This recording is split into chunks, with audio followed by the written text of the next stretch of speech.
Hola chicos, que el Señor les bendiga. Voy a hacer este pequeño video para repaso ya que tenemos la clase 1 y la clase 2. Bienvenidos a todos, que el Señor les bendiga. Un saludo desde aquí de la ciudad de Temuco, del sur de Chile. Me vine a cuidar a mi mamá, estaba un poquito delicada de salud y bueno, a estar con ella también todo este tiempo de cuarentena que estamos pasando. En fin, espero que estén bien. Tranquilos, orando, buscando al Señor, que eso es lo más importante, y aguardando lo que el Señor va a hacer. Bien, voy a hacer un pequeño repaso en relación a lo que ya vimos. Vimos el espíritu correcto, ¿cierto? Vimos las maneras que tenemos que leer, que tenemos que poner atención, leer con cuidado, leer con humildad, leer con reverencia, con respeto. Tenemos que buscar al Señor en cada lectura de la palabra. Lo que más me importa sí es que comprendamos lo que es el texto y el contexto. Cuando nosotros leemos la palabra, la escritura, un capítulo de la Biblia, por ejemplo, cuando leemos la escritura o un versículo en particular, por ejemplo, San Juan 3:16, porque de tal manera amó Dios al mundo que ha dado a su Hijo unigénito para que todo aquel que en él crea no se pierda, mas tenga vida eterna. ¿No es verdad? Entonces, ese Juan 3:16. Pero para que nosotros comprendamos, que muchas veces se predica para evangelizar, comprendamos bien el contexto de lo que se está hablando, tenemos que ir al contexto histórico. ¿Sí? El contexto histórico es el trasfondo o las razones por las cuales el apóstol estaba hablando en ese momento. Y ahí tenemos que entrar a comprender a qué público, en la época que le estaba hablando, tenemos que meternos en la mente del autor,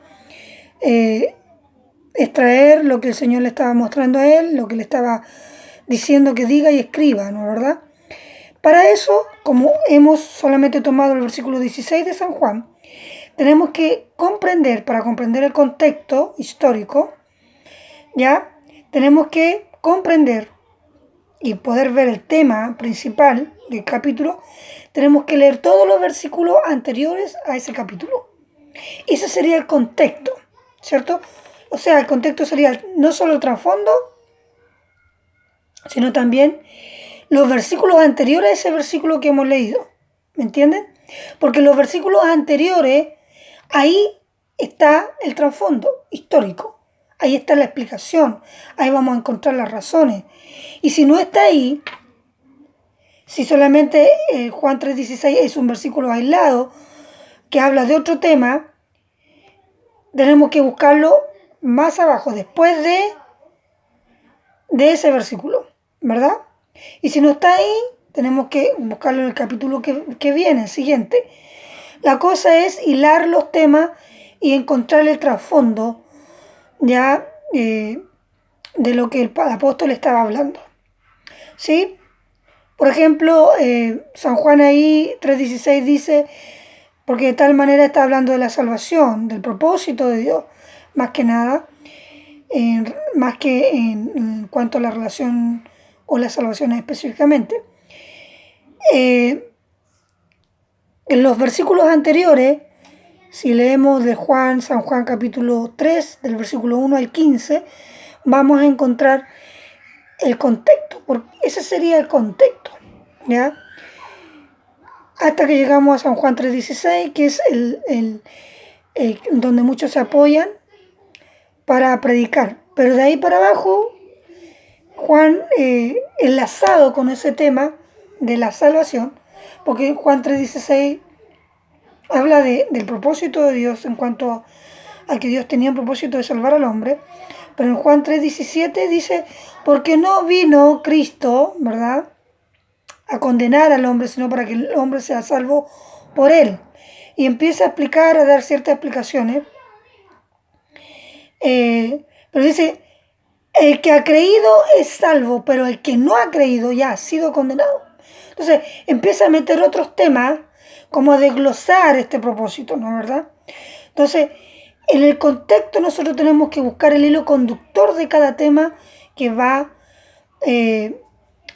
incluyéndose en cada capítulo, ¿sí? Muchas veces pueden tener relación y otras veces no van a tener relación. Y ahí es donde hay que tener cuidado, ¿ya? Ahí es donde hay que tener cuidado para que lo podamos entender, ¿sí, chiquillos? Entonces, el contexto remoto es, por ejemplo, como yo ya lo había dicho antes, es encontrar pasajes que hablen del mismo tema, pero en otra parte de la Biblia, puede ser en el Antiguo o el Nuevo Testamento, teniendo cuidado de las cláusulas o salvedades que se hagan en el Antiguo Testamento. ¿Por qué el Antiguo Testamento es distinto del Nuevo Testamento? Pero están enlazados con las doctrinas fundamentales de la Biblia y con los preceptos y mandamientos imperativos de la Biblia, que son lineales, que están a todo alrededor de la Biblia y están conectados. No se puede entender aisladamente el Antiguo Testamento separado del Nuevo y viceversa, porque ambos se apoyan. Los apóstoles en Hechos, cuando estudian Hechos, van a encontrar que ellos citan mucho